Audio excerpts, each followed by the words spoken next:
Welcome back to my channel. Today I created a look using the Jaclyn Hill palette.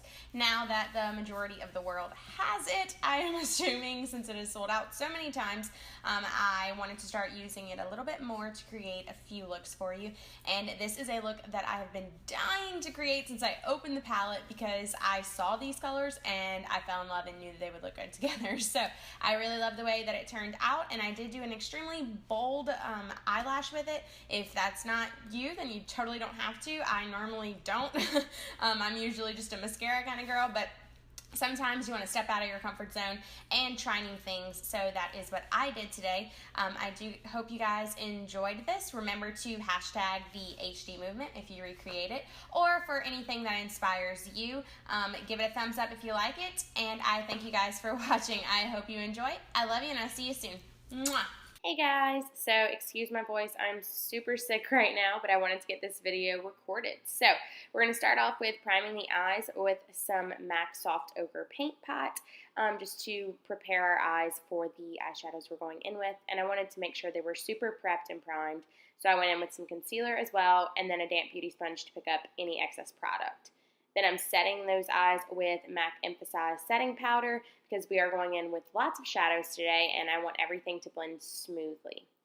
Then I'm picking up MAC Wedge on a very fluffy, long-haired brush and dusting that in my crease. I'm being careful to keep this high up in the crease and not to bring it down too low, mostly keeping it above that crease line.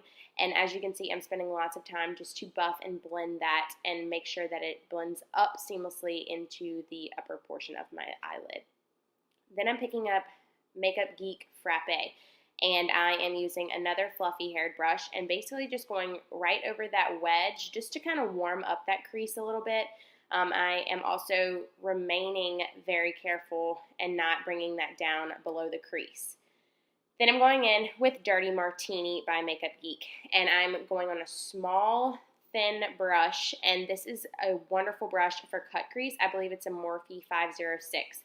So since we are doing a semi-cut crease, a half-cut crease, if you will, I am being careful to keep this in the crease and really carve that out. It'll just make a little bit less work for us to do later on, save you some time and less to clean up. So I'm really focusing on pushing that into the crease, darkening it up to create that really distinctive cut crease. Then I'm going in with that first brush that I used with no additional product and blending. Then picking back up that brush that we applied Dirty Martini with no additional product to go back in and buff a little bit more. As you will see throughout this video, that this is a process. There is lots of blending and you have to take your time if you want the results to be beautiful. So just keep on blending, go back in with all of those shades. I'm picking up a little bit more of that frappe to dust back in the crease with Dirty Martini. Really focusing on these eyes today. So again, picking up that first brush and blending again, and then I'm going to go in with this Enchanted shade from the Jaclyn Hill palette. And I'm using it on a Morphe M433, which is equivalent to a MAC 217, and I am just packing that on the outer lid. As you can see, this is a very deep, dark green. I know that Makeup Geek has an equivalent. I'll link it down below because I can't really remember the name of it. I think it's Emerald City or something, but I'll list it down below. And then I am packing it all over the outer crease, really focusing on pushing it in to blend with that Dirty Martini that is already in the crease. And I am just going in very, very heavy-handed on the outer corner and then blending and using a little bit lighter as I go into the crease. And then picking up that first brush again to buff out, and then a clean brush to blend everything together. It takes time. You just have to keep going and practice. Then I'm picking up this Tarte concealer to go ahead and create a blank canvas for the rest of my shades. Now I'm going in with Beam, and this is a beautiful color. I'm going to wet my brush so that the color is going to be a little bit more vibrant. And I am packing that all over where we just applied that concealer. The Fix Plus is just going to make it brighter, and I want to push that into the Enchanted shade, so bring it all the way to the end of the concealer. Then I'm taking Diva, and I'm going to wet my brush again because this is a shimmer shade, and I want all of these shades to be super vibrant. This shade is going to blend that beam that we used from the Morphe Jaclyn Hill palette and the Enchanted Forest that we used. Now you see I'm picking up a little bit more of Enchanted Forest on the outer corner, packing it in to blend with that Diva shade that we used, then blending again with no additional product from those first brushes, packing again Beam, and then packing again Diva. And you just want to keep doing this until you get the desired gradient that you would like. So as you see, it takes lots of blending, it takes lots of time, but you just have to keep on packing on that Enchanted Forest, blending it into the crease. I also picked up another blending brush with a little bit of that Enchanted Forest to put into the crease so that that Enchanted Forest would blend into the crease a little bit better. So here, as you see, it just takes time. You just have to keep going over it. Don't get frustrated.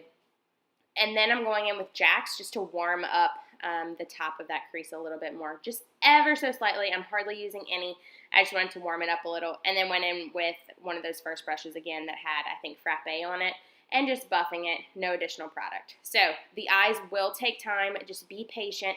Blend, add a little of each shade until you get that desired gradient that you want. Then I applied the Maybelline Gel Liner in Blackest Black and a coat of mascara. And now I'm spritzing my face with MAC Fix Plus just so I can get a little bit more hydration. Now I'm picking up the Makeup Forever Step 1 Smoothing Primer and applying that into my T-zone and kind of brushing it out towards the rest of my face. And then picking up this Chanel Le Blanc Primer in the shade 20 Mimosa. Now I'm going in with my Dior Star Foundation, and I'm applying that all over my face with a very small stippling brush. This is going to make sure that the foundation applies a little bit more full coverage. It's the first time that I did it, and it takes a lot of work. I will tell you, my hand was cramping by the end. So then I went in with a beauty sponge and just soaked up any additional product. Now I'm taking my favorite concealer of the moment, which is the Urban Decay Naked Weightless, and I am spritzing a beauty sponge with MAC Fix Plus just to apply this a little bit better. And I applied it underneath my eyes, to my forehead, my nose, all the usual places, just to bring some light to the face because our eyes are so dark. I just wanted to make sure my under eyes were very bright. So that is also why I'm going in with this RCMA powder and I'm baking. So I'm going to apply a whole bunch of product to my damp sponge and letting it sit for a while. And in the meantime, I'm going in with my MAC Shade Stir contouring powder, and I'm going to contour my cheekbones and my forehead just to make sure that I'm sculpting out the face. And then I picked up a little bit more of that RCMA powder on the back of that damp sponge, and I just wanted to sharpen up that contour that I just did.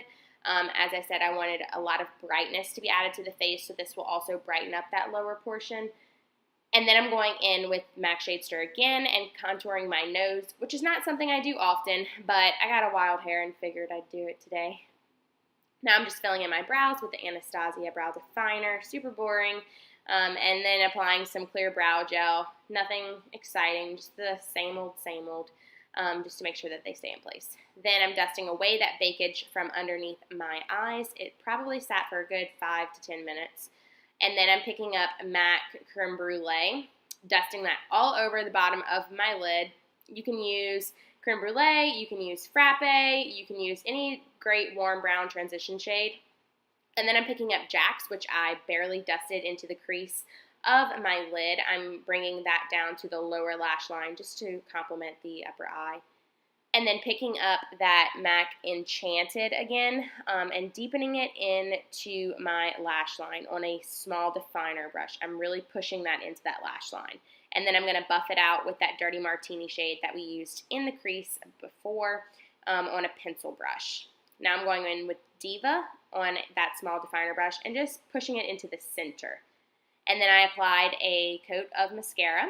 And now I'm dusting off the bakage from the lower portion of my face and going in with two of my favorite MAC blushes, Desert Rose and Breezy.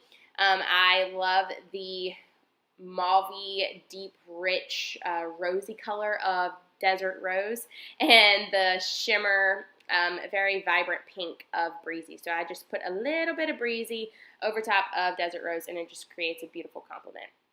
Now I'm going in with Jeffree Star Skin Frost in the shade Crystal Ball. That's the shade. And I wet my brush because I heard these apply better. These Skin Frost are very thick chunks of glitter. So I'm still trying to figure out the best way to use them, trying to figure out how much I really love them. The shade is beautiful. It just is very thick glitter. So I went in with Mary Lou Manizer by theBalm over top, which is one of my favorite highlighters ever. And then picked up that Beam shade, again, from the Jaclyn Hill palette and put it on my inner corner and underneath my brow to highlight that brow bone. Now I'm going in with these crazy lashes by Flutter in this style Intoxicating, which obviously are super, super bold. And then applying some lipstick by Urban Decay. I believe this is the shade Native, but I will list that down below. And putting Marc Jacobs Sugar Sugar over top just to make my lips a little bit glossier. And then I am double spritzing my face today because the Urban Decay is going to ensure that my makeup lasts for a super long time. And then the Fix Plus is going to bring a little bit more hydration, also setting it because it does have glycerin. And that completes the look for today. So I thank you guys so much for watching. I hope you enjoyed this tutorial. Please share it. I love you guys, and I'll see you soon. Bye.